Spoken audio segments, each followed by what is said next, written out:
Hello friends, welcome to Pant academy. Previous लेक्चरला आपण sequence and series या टॉपिकमध्ये जॉमेट्रिक प्रोग्रेशनवर आधारित काही बेसिक क्वेश्चन्स आणखीन काही जेई क्वेश्चन्स बघत होतो. आज सुद्धा आपण पुन्हा जॉमेट्रिक प्रोग्रेशनवर आधारितच काही बेसिक क्वेश्चन्स, काही जेई क्वेश्चन्स बघणार आहोत. आजचा फर्स्ट क्वेश्चन काय आहे बघा.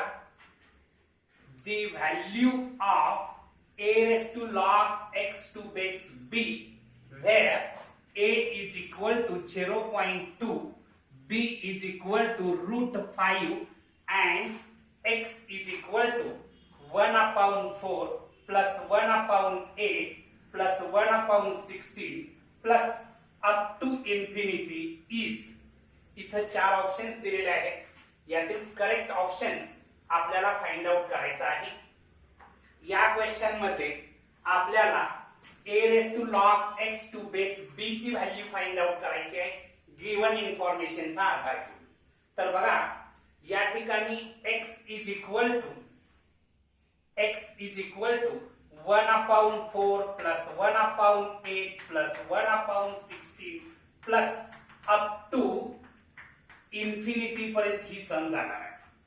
आता ही जी सिरीज आहे ही जॉमेट्रिक प्रोग्रेशनची सिरीज आहे आणि जॉमेट्रिक प्रोग्रेशन मध्ये इनफायनाइट टर्मची सम जर मिळवायची असेल म्हणजेच एस इन्फिनिटी जर तुम्हाला फाइंड आउट करायची असेल तर फॉर्म्युला आहे a upon 1 minus r if modulus of r is less than 1. mod r ची व्हॅल्यू लेस दॅन 1 असेल तर sum to infinity is equal to a upon 1 minus r हा फॉर्म्युला आहे. या ठिकाणी a म्हणजे फर्स्ट टर्म आणि r म्हणजे कॉमन रेशो. ठीक आहे. आता इथं x इज इक्वल टू या फॉर्म्युल्यानुसार फर्स्ट टर्म माझी 1 अपॉन 4 आहे अपॉन 1 मायनस कॉमन रेशो घेतला 1 अपॉन 8 अपॉन 1 अपॉन 4 केलं तर मला कॉमन रेशो हाफ मिळतो आहे. ठीक आहे. याला मी फर्दर सिंप्लिफाय केलं 1 अपॉन 4 अपॉन 1 मायनस हाफ केलं तर मला हाफ मिळत आहे is equal to 1 upon 4 into हे डिवाइड मीन्स इनवर्सली मल्टिप्लाय केलं तर 2 अपॉन 1 मिळणार आहे. 2 1 जार 2, 2 2 जार 4 म्हणजेच मला हाफ x ची व्हॅल्यू मिळालेली आहे हाफ. त्याच्यानंतर नेक्स्ट गिवन तुमच्याकडे आहे a इज इक्वल टू 0.2 दिलेला आहे. a ची व्हॅल्यू 0.2 आहे. हे मी असं लिहू शकतो 2 upon 10. 0.2 means 2 upon 10 is equal to 1 upon 5. ठीक आहे. a ची व्हॅल्यू मला 1 अपॉन 5 मिळालेली आहे. b ची व्हॅल्यू ऑलरेडी रूट 5 दिलेली आहे. आता ज्याची व्हॅल्यू फाइंड आउट करायची आहे ती गोष्ट मी विचारात घेतो. नाव a raised to log x to base b is equal to a ची व्हॅल्यू माझ्याकडे आलेली आहे 1 upon 5 raised to log x. x ची व्हॅल्यू माझ्याकडे हाफ आहे 2 बेस b आणि b ची व्हॅल्यू आहे रूट 5. नेक्स्ट स्टेपला 1 upon 5 raised to log 1 upon 2 हा जो बेस रूट 5 आहे ते मी लिहिताना 5 रेस टू 1 बाय 2 लिहितो आहे. 5 रेस टू 1 बाय 2 असं मी लिहिलं. रूट 5 चा अर्थ 5 रेस टू हाफ. नेक्स्ट स्टेपला मी इथं जागा उपलब्ध करतो. तर इज इक्वल टू मला मिळणार आहे 1 अपॉन 5 रेस टू इथं जो बेसची जी पॉवर आहे ती बाहेर येते, मात्र बाहेर येताना रेसिप्रोकल होऊन बाहेर येते. त्यामुळं 1 अपॉन 2 चा रेसिप्रोकल 2 येणार आहे. म्हणजेच 1 by 5 raise to 2 log 1 by 2 2 base 5 असं याचं कन्व्हर्शन होणार आहे. नेक्स्ट स्टेपला 2 हा कोएफिशियंट आहे, इथं त्याची पॉवर होईल म्हणजे 1 upon 5 raise to log 1 upon 2 whole square 2 base 5. Next स्टेपला हे जे 1 अपॉन 5 मी असं लिहू शकतो 5 रेस टू मायनस 1. 1 अपॉन 5 मी कसं लिहू शकतो 5 raise to minus 1 raise to log 1/2 whole square 2 base 5. आता पॉवर रेस टू पॉवर असेल तर पॉवरचा प्रॉडक्ट होतो, म्हणून मी लिहू शकतो 5 raise to minus log half raise to 2 base 5. आता इथं हे -1 कोएफिशियंट आहे, त्याची पॉवर मध्ये कन्वर्शन जर झालं तर मला मिळणार आहे 5 raise to log 1/2 raise to -2 होणार आहे. कारण हे जे कोएफिशियंट होतं त्याचं पॉवर मध्ये कन्वर्शन झालं, -1 इंटू 2 केलं तर -2 मिळतं 2 बेस 5. आता इथं बघायचं हा नंबर आणि हा नंबर इक्वल आहे, म्हणजेच तुम्हाला हा फॉर्म्युला पाठ आहे कुठला बघा, log a raise to log b2 base a, a raise to log b2 base a is equal to b मिळत आहे. a raise to log b2 base a is equal to b मिळतं. याच्यावरून मला हे मिळणार आहे, इथं लिहितो मी 1/2 रेस टू -2. आता याचा जर मी रेसिप्रोकल घेतला 2 रेस टू 2 होणार आहे, कारण हा जे आहे ते मी असं लिहू शकतो 2 रेस टू -1 आणि 2 रेस टू -1 मायनस आणखीन हे मायनस मिळून प्लस झालं म्हणजे 2 रेस टू 2 झालं इज इक्वल टू 4 मिळणार आहे मला. म्हणजेच तुमचा 4th ऑप्शन करेक्ट ऑप्शन आहे. राईट.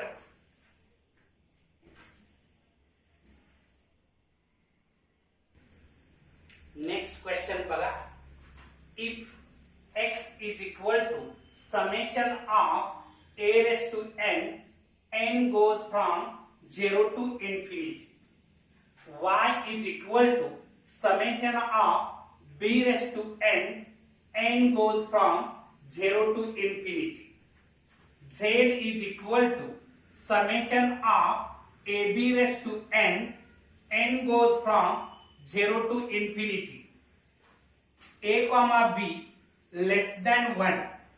देन हे जे 4 ऑप्शन्स दिलेले आहेत यापैकी करेक्ट ऑप्शन कुठला ते आपल्याला फाइंड आउट करायचं आहे गिवन इन्फॉर्मेशनच्या आधारे. तर बघा मी फर्स्ट गिवन कन्सिडर करतो आहे x is equal to summation of a raise to n goes from 0 to infinity. Next स्टेपला x इज इक्वल टू मी n ची व्हॅल्यू 0 पासून इन्फिनिटी पर्यंत घेऊ शकतो आणि त्याचं समेशन असणार आहे म्हणजे a raise to 0 plus a raise to 1 plus a raise to 2 plus a raise to 3 असं अप टू इन्फिनिटी जाणार आहे. असे इनफायनाइट टर्म्स असणार आहे. नेक्स्ट स्टेपला बघा x is equal to a raise to 0 means 1, कारण एनिथिंग रेस टू 0 केलं तर 1 येतं, plus a raised to 1 means a plus a square plus a cube plus up to infinity. ठीक आहे. आता ही जी सिरीज आहे ही जॉमेट्रिक प्रोग्रेशनची सिरीज आहे, कारण कॉन्जिक्युटिव्ह टर्मचा जर रेशो घेतला तर तो कॉन्स्टंट मला a मिळतो आहे, म्हणजे ही सिरीज जॉमेट्रिक प्रोग्रेशनची सिरीज आहे.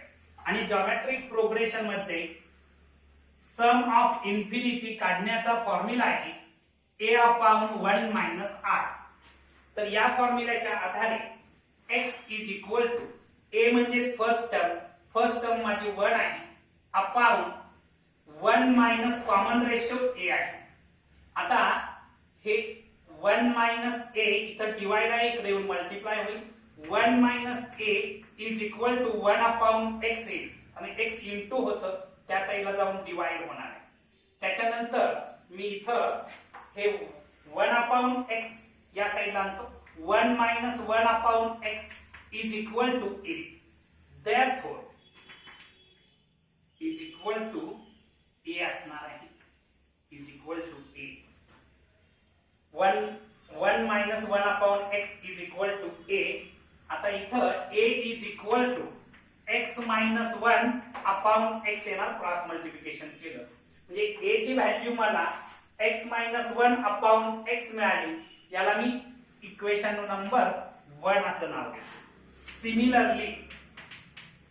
सिमिलरली बघा सेकंड जर तुम्ही विचारात घेतलं given y is equal to summation of b raise to n n goes from 0 to infinity, तर मला हे मिळू शकतं, मी इथं लिहितो आहे, हे मला मिळू शकतं बघा, b is equal to y minus 1 upon y असं मला मिळू शकतं.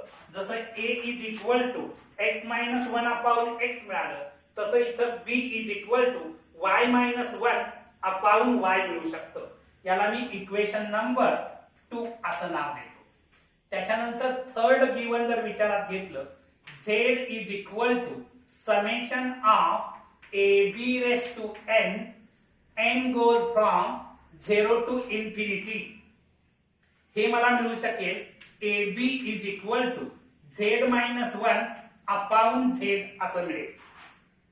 ठीक आहे, ab इज इक्वल टू काय मिळणार आहे, z मायनस 1 अपॉन z असं मिळेल. याला मी इक्वेशन नंबर 3 असं नाव देतो आहे. ठीक आहे, नेक्स्ट इथं a च्या बदली इक्वेशन 1 वरून x minus 1 upon x put करतो, x मायनस 1 अपॉन x. आणखी b च्या बदली इक्वेशन 2 वरून y minus 1 upon y put केलं, is equal to z minus 1 upon z. Next स्टेपला बघा, x इंटू y केलं तर xy मिळणार आहे, x into minus 1 minus x, minus 1 into y minus y, minus 1 into minus 1 plus 1 upon xy is equal to z minus 1 upon z. ठीक आहे, next स्टेपला इथं जागा उपलब्ध करतो.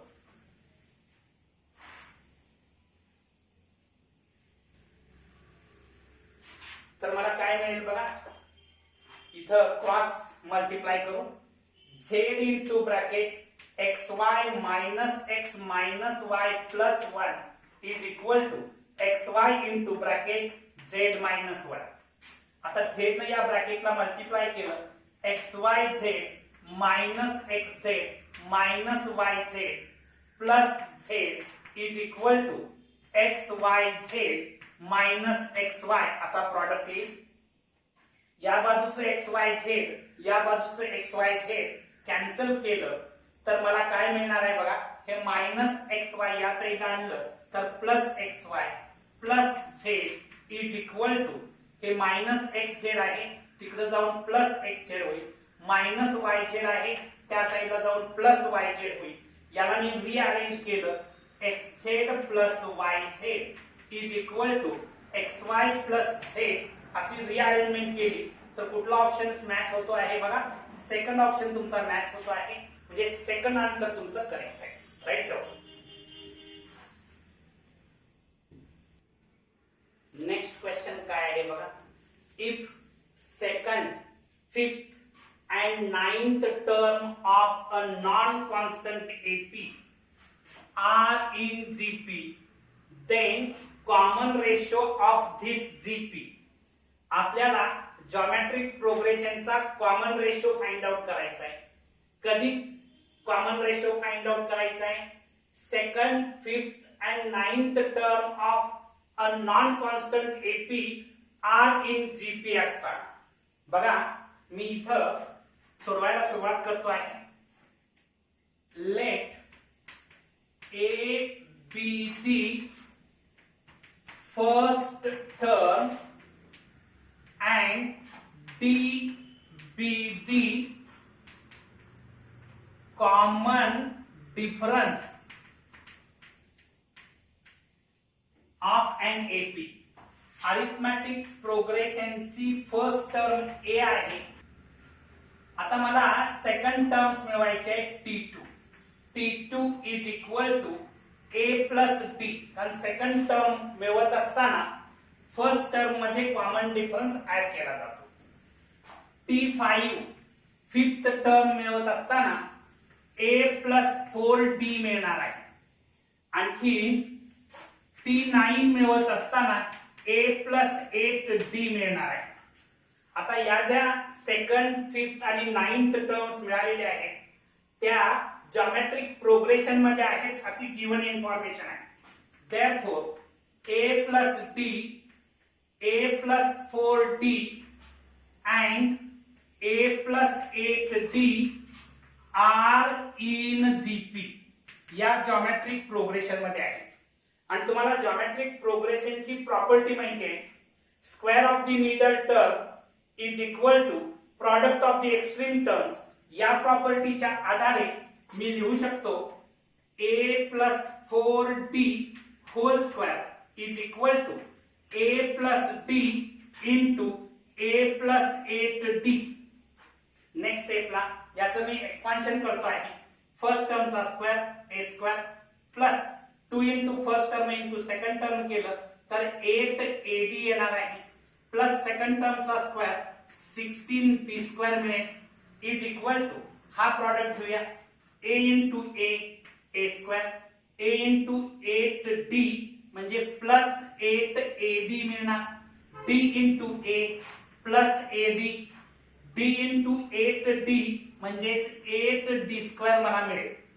त्याच्यानंतर या साइडचं a स्क्वेअर या साइडचं a स्क्वेअर कॅन्सल केलं, इथं आहे 16d स्क्वेअर आणि त्या साइडचं प्लस 8d स्क्वेअर इकडे येऊन मायनस 8d स्क्वेअर होईल इज इक्वल टू हे 8ad आणखीन हे ad मिळून 9ad होणार आणि हे प्लस 8ad त्या साइडला जाणार मायनस 8ad होणार. आता नेक्स्ट स्टेपला तर मला मिळणार आहे 8d square is equal to 9ad minus 8ad केलं तर मला मिळणार आहे ad. मी थ्रू आउट d न जर डिवाइड केलं तर मिळणार आहे 8d इज इक्वल टू 8. म्हणजे a ची व्हॅल्यू मला 8d मिळालेली आहे. याला पाहिजे तर मी इक्वेशन 1 असं नाव देतो. एवढ्याचा पाहिजे तर स्क्रीनशॉट घ्या. तर आपण आता कॉमन रेशो फाइंड आउट करणार आहे. हा पार्ट मी पुसून टाकतो आहे. इथं कॉमन रेशो जर आपल्याला फाइंड आउट करायचा असेल, कॉमन रेशो फाइंड आउट करत असताना कॉन्जिक्युटिव्ह टर्मचा आपण रेशो घेतो आहे, कॉन्जिक्युटिव्ह टर्म्स डिवाइड करतो आहे. म्हणजेच a plus 4d upon a plus d करावं लागेल इज इक्वल टू a ची व्हॅल्यू 8d plus 4d. इथं सुद्धा a ची व्हॅल्यू पुट केली 8d plus d is equal to हे मिळणार आहे 12d upon 9d. dd cancel केलं आणि इथं 3 न जर डिवाइड केलं 3 4 जार 12 3 3 जार 9 म्हणजे 4 अपॉन 3 हा कॉमन रेशो मिळाला. म्हणजे तुमचं फर्स्ट आन्सर करेक्ट आहे. राईट.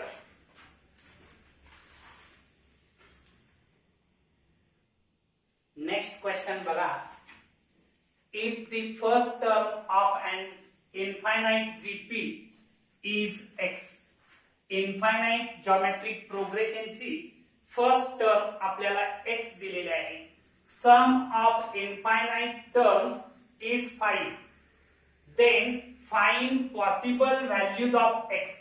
x च्या पॉसिबल व्हॅल्यूज आपल्याला फाइंड आउट करायच्या आहेत गिवन इन्फॉर्मेशनच्या आधारे. तर या ठिकाणी फर्स्ट टर्म दिलेली आहे म्हणजेच a is equal to x दिलेला आहे. आणखी s infinity is equal to 5 दिलेला आहे. x च्या पॉसिबल व्हॅल्यूज आपल्याला फाइंड आउट करायच्या आहेत. आता s infinity sum of infinite terms of geometric progression. s infinity काढण्याचा formula a upon 1 minus r असा असतो. ठीक आहे. If mod r less than 1 असतात.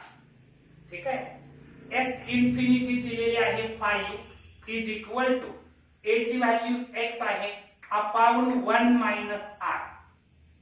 आता या ठिकाणी हे 1 minus r is equal to x upon 5 मला मिळू शकतं. त्याच्यानंतर हे मायनस r त्या साइडला मी नेलं तर 1 minus x upon 5 is equal to r मला मिळणार आहे. याचाच अर्थ r is equal to 5 minus x upon 5 मला मिळणार. ठीक आहे. r ची व्हॅल्यू मला 5 मायनस एक्स अपॉन 5 मिळालेले आहे. We know that modulus of r is less than 1. Sum to infinity कधी एक्झिस्ट असते? Modulus of r less than 1 असेल.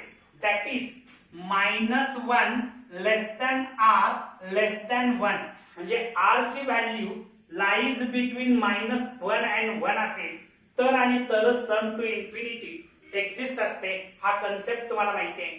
मी काय करतो आहे या ठिकाणी -1 लेस दॅन आर ची व्हॅल्यू मला मिळालेली आहे 5 मायनस एक्स अपॉन 5 लेस दॅन 1. आता हे 5 जाण्यासाठी मी थ्रू आउट 5 न मल्टिप्लाय केलं तर -5 लेस दॅन 5 मायनस एक्स लेस दॅन 5 मला मिळणार आहे. आता हे 5 जाण्यासाठी इथं +5 आहे म्हणजे थ्रू आउट मला -5 करावं लागेल. म्हणजे इथं मी -5 लेस दॅन इथं मी 5 मायनस केल्यानंतर -x लेस दॅन 5 -5 म्हणजेच -10 लेस दॅन -x लेस दॅन 0 येणार आहे. ठीक आहे. मी थ्रू आउट -1 न जर मल्टिप्लाय केलं, जेव्हा मी -1 न मल्टिप्लाय करतो तेव्हा इनइक्वालिटी चेंज होते. म्हणजेच 10 greater than x greater than 0 असं आपल्याला मिळणार आहे. That is 0 less than x less than 10 मला मिळणार आहे. 0 लेस दॅन x लेस दॅन 10 म्हणजे कोणतं आन्सर करेक्ट आहे बघा? सेकंड ऑप्शन हा तुमचा करेक्ट आहे. तर राईट डाऊन.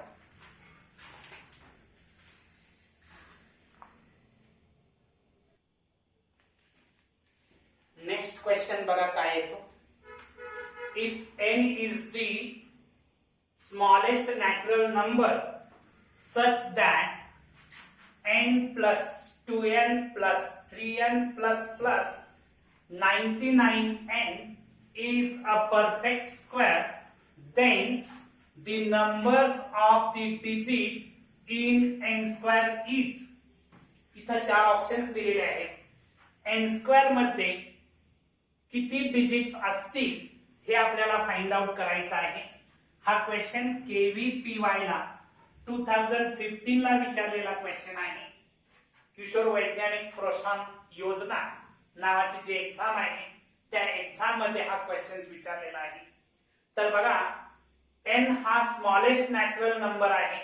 तो कसा आहे बघा की n plus 2n plus 3n plus plus plus 99n असं दिलेलं आहे. आणखी हा परफेक्ट स्क्वेअर आहे असं सांगण्यात आलेलं आहे. मी आता याच्यातून n कॉमन घेतलं तर 1 plus 2 plus 3 plus up to 99 मिळणार आहे. ठीक आहे. आता इथं बघायचं n ॲज इट इज लिहिलं ही सम ऑफ फर्स्ट 99 नंबर्स. तुम्हाला हा फॉर्म्युला पाठ आहे. Sum of n natural numbers. Sum of n natural numbers काढण्याचा formula n into bracket n plus 1 upon 2 असतो. या फॉर्म्युल्यानुसार या 99 नंबरचा सम मिळवत असताना n ची व्हॅल्यू 99 आहे. 99 इंटू ब्रॅकेट 99 प्लस 1 अपॉन 2 लिहिणार.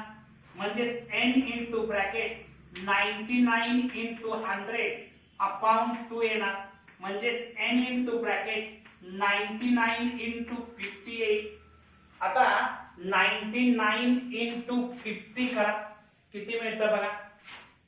म्हणजेच 0 9 5 जा 45 येतं. म्हणजेच 5 हिअर कॅरी 4 9 5 जा 45 45 प्लस 4 केलं तर 49 म्हणजे 4950 n मला मिळत आहे. 4950 n मला मिळेल. ठीक आहे. आता मी याचे फॅक्टर्स पाडतो. 4950 चे जर फॅक्टर्स पाडायचे ठरवले तर पहिल्या टर्म मी 5 न डिवाइड करतो. 5 9 जा 45 remain 4 become 45.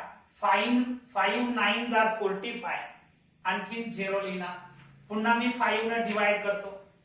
5 1s are 5.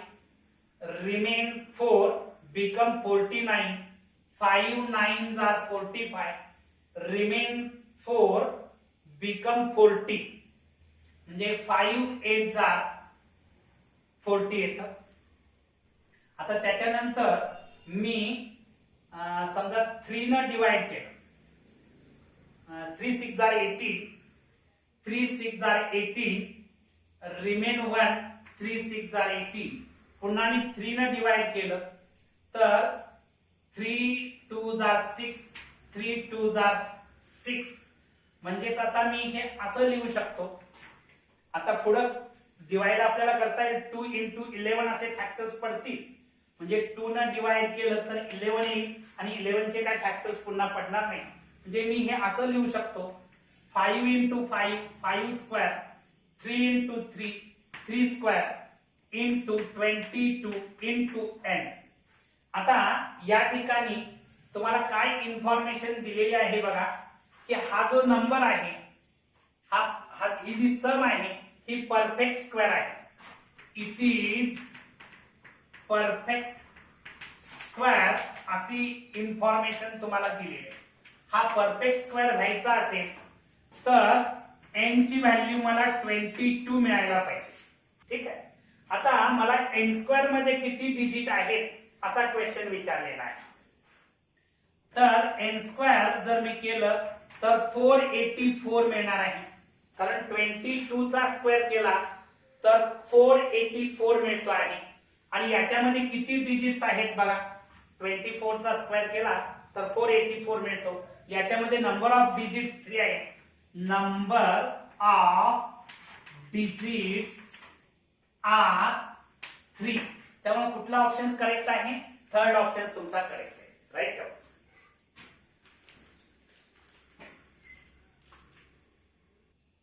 Next question काय आहे बघा.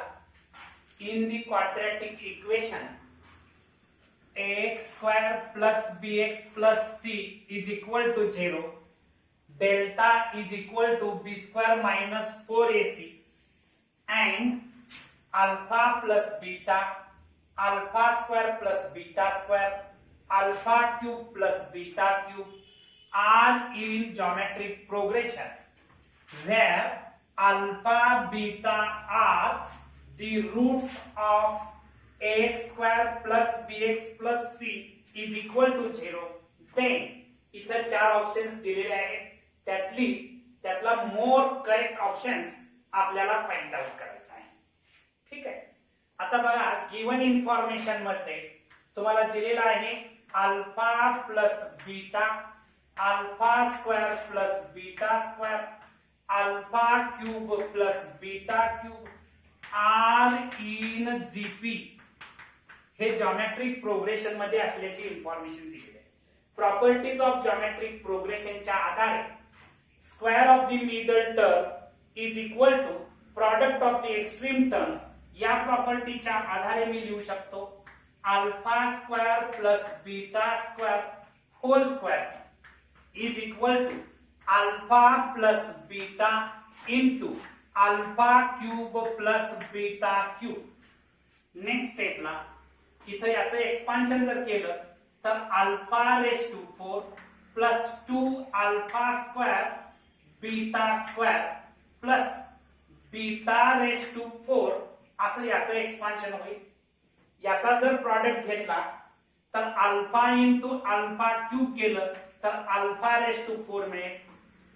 अल्फा इंटू बीटा क्यूब म्हणजे अल्फा बीटा क्यूब येणार आहे plus beta into alpha cube म्हणजे अल्फा क्यूब बीटा येणार आहे plus beta into beta cube केलं तर बीटा रेस टू 4 मिळत आहे. नेक्स्ट स्टेपला या ठिकाणी या साइडचं अल्फा रेस टू 4 या साइडचं अल्फा रेस टू 4 कॅन्सल झालं. Beta raise to 4 beta raise to 4 cancel झालं. आता शिल्लक काय राहिलेलं आहे बघा अल्फा बीटा क्यूब हे प्लस आहे त्या साइडला जाऊन minus 2 alpha square beta square असं शिल्लक राहिलं आणि plus alpha cube beta is equal to 0. आता मी थ्रू आउट जर अल्फा बीटानं डिवाइड केलं, इथं अल्फा बीटानं डिवाइड केल्यानंतर बीटा स्क्वेअर राहील, इथं अल्फा बीटानं डिवाइड केल्यानंतर बीटा राहील मायनस इथं अल्फा बीटानं डिवाइड केल्यानंतर 2 अल्फा बीटा राहील प्लस इथं अल्फा बीटानं डिवाइड केल्यानंतर अल्फा स्क्वेअर शिल्लक राहील इज इक्वल टू 0. आता तुम्ही जर विचार केला हे कशाचं एक्सपान्शन आहे असा जर विचार केला तर तुम्ही beta minus alpha whole square is equal to 0. तर बघा फर्स्ट टर्मचा square minus 2 into first term into second term plus second टर्मचा स्क्वेअर.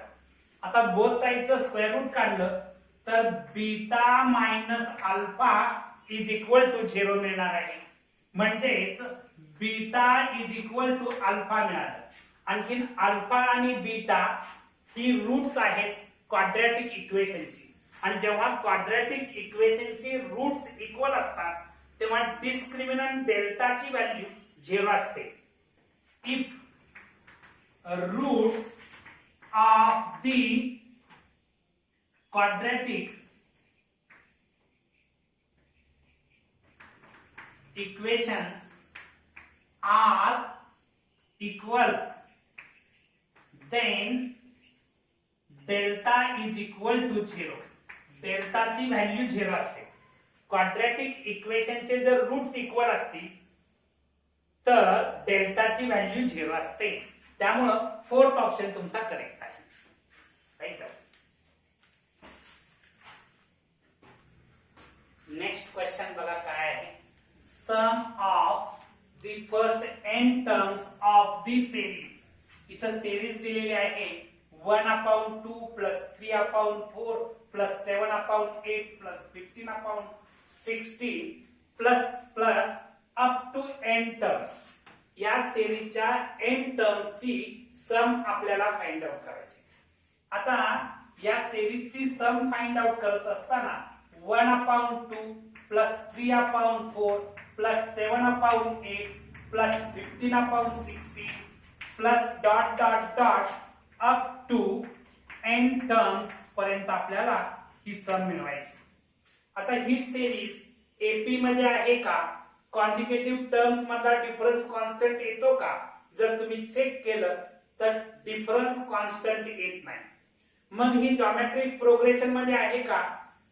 तर कॉन्जिक्युटिव्ह टर्मचा रेशो कॉन्स्टंट येतो का? हे जर चेक केलं तर रेशो सुद्धा कॉन्स्टंट येत नाही.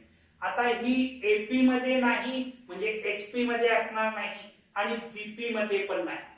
आता या टाइपचे क्वेश्चन्स सॉल्व करण्यासाठी तुमचा अप्रोच कसा असायला पाहिजे हे बघा. मी या टर्म्स पुन्हा रिराईट करतो आहे. काय करतो आहे बघा. 1 मायनस 1/2 1 मायनस हाफ केलं तर हाफच मिळत आहे.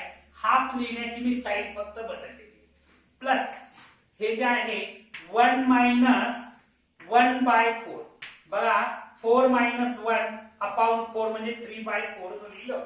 लिहिण्याची स्टाईल बदलली प्लस 1 मायनस 1/8 8 मायनस 1/8 म्हणजे 7/8 लिहिलं प्लस 1 मायनस 1/16 बघा 16 मायनस 1/16 म्हणजे 15/16 लिहिलं plus up to n terms पर्यंत तुम्ही असं लिहिणार आहात.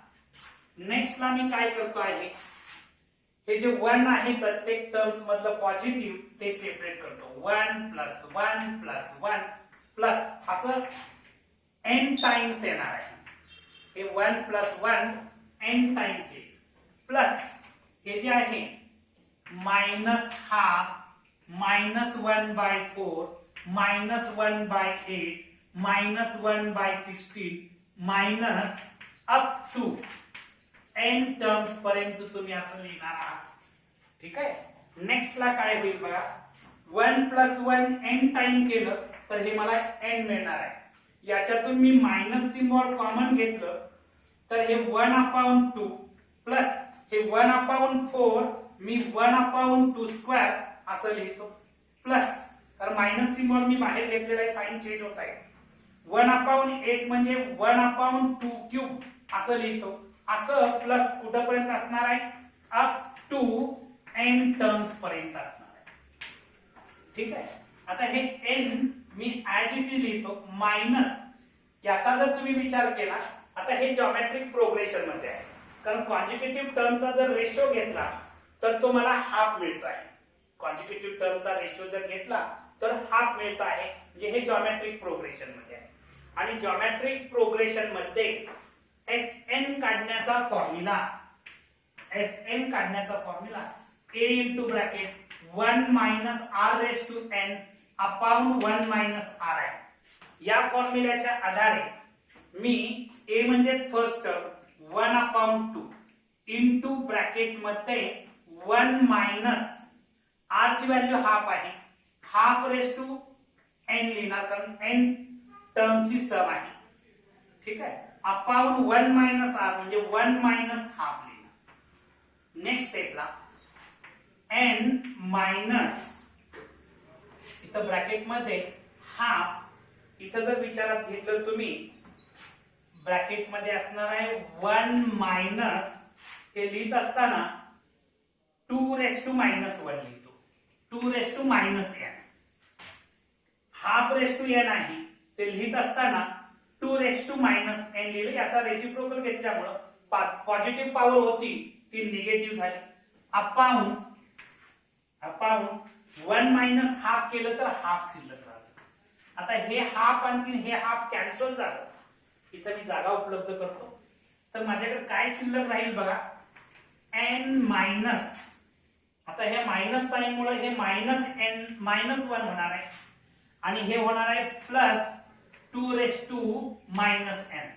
मी याला रिअरेंज केलं, n plus 2 raise to minus n minus 1. तुमचा आन्सर कशाशी मॅच होता आहे बघा, थर्ड आन्सर तुमचं करेक्ट आन्सर आहे. राईट.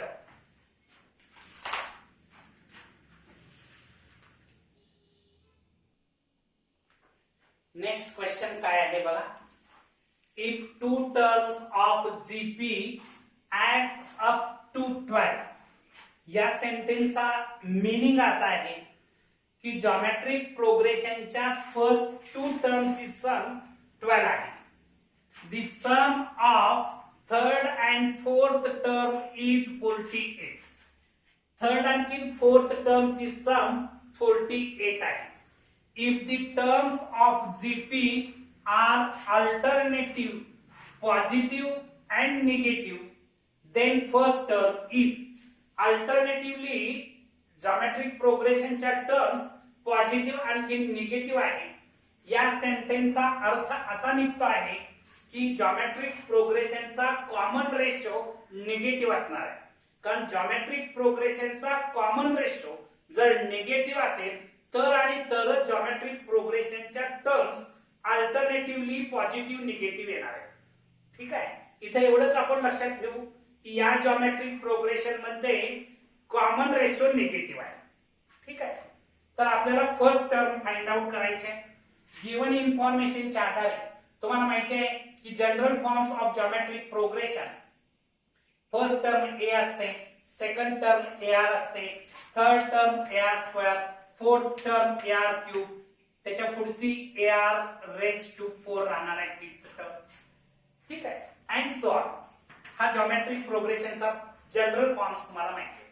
आता फर्स्ट 2 टर्मची सम 12 येणार आहे, म्हणजे a plus ar is equal to 12. याला इक्वेशन नंबर 1 असं नाव देतो. त्याच्यानंतर थर्ड आणखी फोर्थ टर्मची सम 48 येणार आहे. थर्ड टर्म माझी ar square plus ar cube, fourth term हे 48 येणार आहे. याला इक्वेशन नंबर 2 असं नाव देतो. मी काय करतो आहे, equation 2 divide equation 1. We get equation 2 ला मी इक्वेशन 1 न डिवाइड केलं तर मला काय मिळेल बा, ar square plus AR cube upon A plus AR is equal to 48 upon 12. Next स्टेपला मी इथं लिहितो आहे, याच्यातून न्यूमरेटर मधून मी AR स्क्वेअर कॉमन काढू शकतो. मी AR स्क्वेअर जर कॉमन काढलं तर 1 प्लस R ब्रॅकेट मध्ये राहील. डिनॉमिनेटरला मी A कॉमन काढलं तर 1 प्लस R ब्रॅकेट मध्ये शिल्लक राहील इज इक्वल टू 48 अपॉन 12 केलं तर 4 मिळत आहे. आता इथं 1 प्लस R कॅन्सल केलं, A कॅन्सल केलं तर R square is equal to 4 मिळालं, म्हणजे R is equal to plus or minus 2. आता मगाशीच आपण चर्चा केली की R माझं निगेटिव्ह आहे, but R is not equal to 2. R माझं पॉझिटिव्ह असणार नाही, निगेटिव्ह असणार आहे, म्हणजे R is equal to minus 2. कारण टर्म्स अल्टरनेटिव्हली पॉझिटिव्ह निगेटिव्ह आहेत, म्हणून R ची व्हॅल्यू निगेटिव्ह असणार आहे. ठीक आहे. आता R ची व्हॅल्यू निगेटिव्ह मिळाली, ही इक्वेशन 1 मध्ये पुट करूया. A ची व्हॅल्यू म्हणजे फर्स्ट टर्म मला मिळेल, म्हणजे A plus AR is equal to 12 आहे. A प्लस A, R ची व्हॅल्यू मी -2 पुट केली इज इक्वल टू 12. आता हे येणार आहे A minus 2A is equal to 12 minus A is equal to 12. A is equal to -12 हे तुमचा आन्सर असणार आहे. फर्स्ट टर्म तुमची -12 म्हणजे सेकंड आन्सर तुमचं करेक्ट आहे. Right down. तर आज आपण इथं थांबणार आहोत. तुम्हाला हा व्हिडिओ आवडला असेल तर लाईक करा, शेअर करा, सबस्क्राईब करा. थँक्यू.